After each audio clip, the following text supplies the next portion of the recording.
on commence cette émission dans une véritable caverne d'Alibaba. On est chez la SBL Cyclo, c'est la SBL bruxelloise qui recycle des vélos. Il y a des cadres, des roues derrière moi, vous le voyez. En fait, un vélo, avant tout, c'est un dispositif un peu plus technique, des roues, une chaîne, un pédalier, et c'est parti. Donc c'est quelque chose qui, en théorie, est assez facile à recycler, sauf que depuis quelques années, les vélos électriques ont émergé. C'est un petit peu plus compliqué de les retaper. Il y a aussi énormément de véhicules électriques comme des voitures électriques. Comment se passe le recyclage dans la mobilité?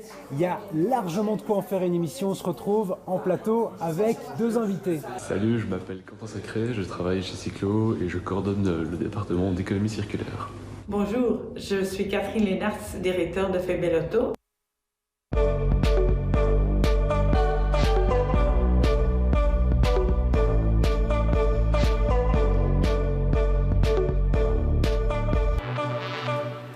Bonsoir à toutes, bonsoir à tous, bienvenue dans le tram, très heureux de vous retrouver. Quentin, bonjour, Catherine, bonjour. Avant de rentrer dans le vif du sujet, un petit mot qui caractérise pour vous la mobilité en 2023. Moi je dirais varié. Varié. Électrique. Venons-en à nos moutons. Le recyclage, on en a fait une émission il y a quelques mois, quelques années, mais c'est un thème qui bouge énormément. Donc on se retrouve aujourd'hui et on se retrouve tout de suite.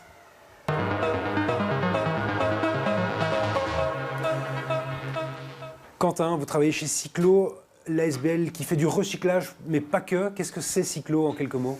Alors Cyclo, c'est tout ce qui est la mécanique vélo. Donc c'est une ASBL qui est active sur le territoire bruxellois et on fait de la mécanique vélo. Et donc ça touche à réparer des vélos, reconditionner des vélos, faciliter la revente de vélos et également à la formation. Vous faites des cours, c'est ça? On fait des cours pour des particuliers et aussi pour des personnes éloignées du marché de l'emploi avec un parcours de réinsertion socio-professionnelle. Et donc c'est quoi? C'est pour les Bruxellois qui souhaitent, plutôt que d'acheter ou de jeter les anciens vélos et d'en acheter des nouveaux, pour retaper des anciennes bicyclettes, c'est ça? Oui, ou d'abord juste bien entretenir son vélo. Je pense que c'est le début d'avoir gardé un vélo durable, c'est savoir l'entretenir correctement et c'est mieux si on sait faire soi-même les premiers gestes.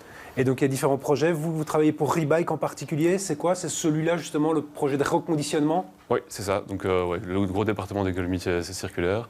Et donc on récupère des vélos inutilisés. Il y a plusieurs sources différentes, des dons qui viennent de la rue également, des vélos abandonnés.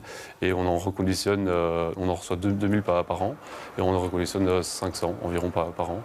Et donc c'est pour ça aussi que vos ateliers sont des cavernes d'Alibaba. Il y a un petit peu toutes les pièces détachées qui permettent de retaper des vélos? C'est ça, exactement. Donc il y a une partie des vélos qui ne peuvent pas vraiment être reconditionnés ou qui ne sont pas intéressants pour les différents projets.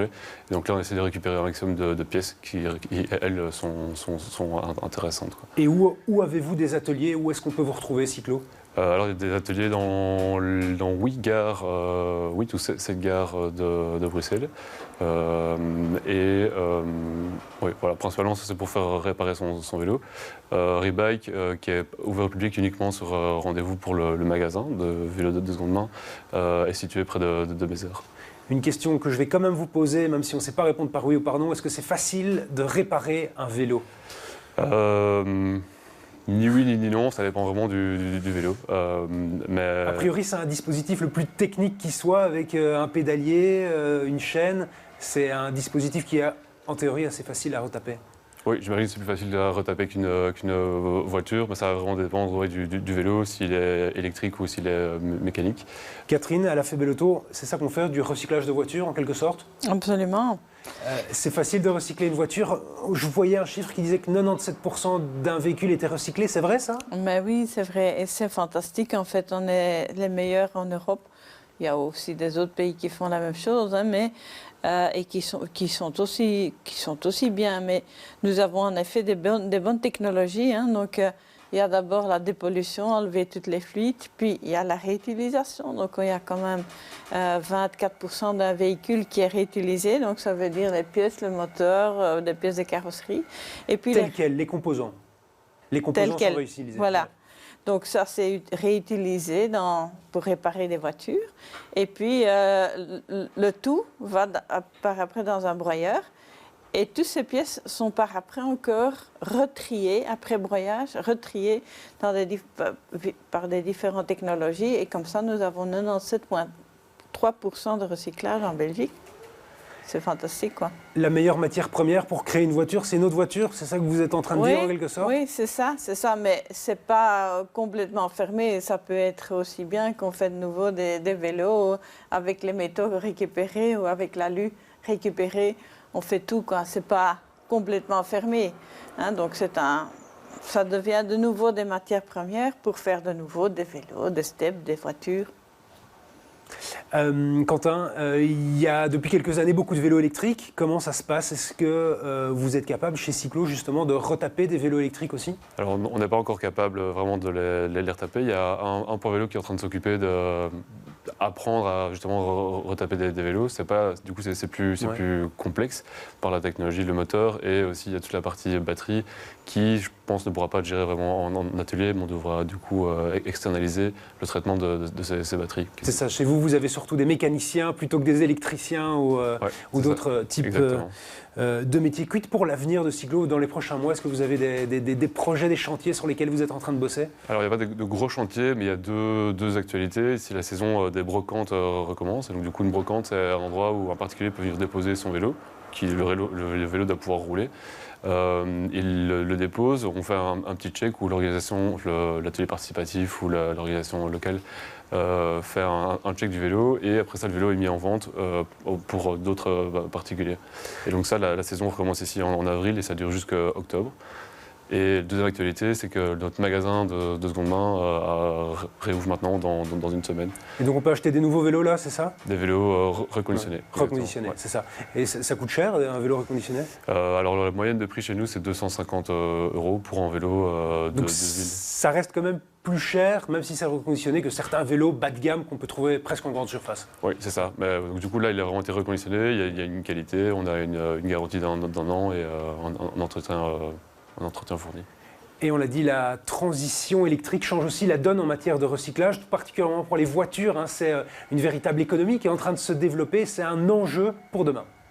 Saviez-vous qu'en moyenne, 97% des pièces d'un véhicule sont recyclées? Certains composants sont nettoyés et réutilisés comme tels dans l'industrie automobile, mais d'autres composants sont repris, recyclés et utilisés comme matière première pour tout à fait autre chose.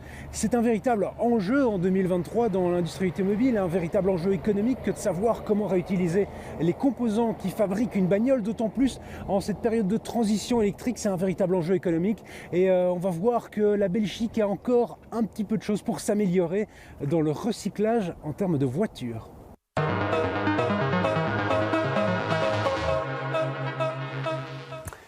Catherine, vous disiez il y a quelques minutes qu'on était un bon élève en Belgique en termes de recyclage pour voitures.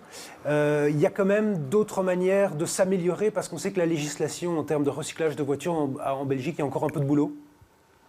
C'est-à-dire, ce qui manque, c'est la traçabilité des véhicules. Hein. Donc, on aimerait avoir tous les véhicules hors d'usage dans nos centres de recyclage. Nous avons la capacité, nous savons traiter beaucoup plus de véhicules. Et maintenant, il y a quand même pas mal de voitures qui nous échappent. Nous traitons annuellement 80 000 véhicules hors d'usage dans tous les centres agréés, mais il y a quand même encore des voitures qui partent. Ça ne veut pas dire que toutes les voitures qui partent pour l'Afrique sont des déchets, sont des véhicules hors d'usage, ce sont des véhicules d'occasion.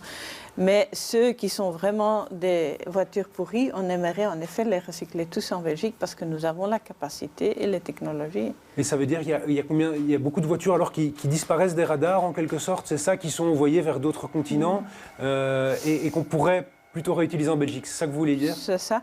Et l'Europe aussi veut faire en sorte que toutes les matières premières restent en Europe.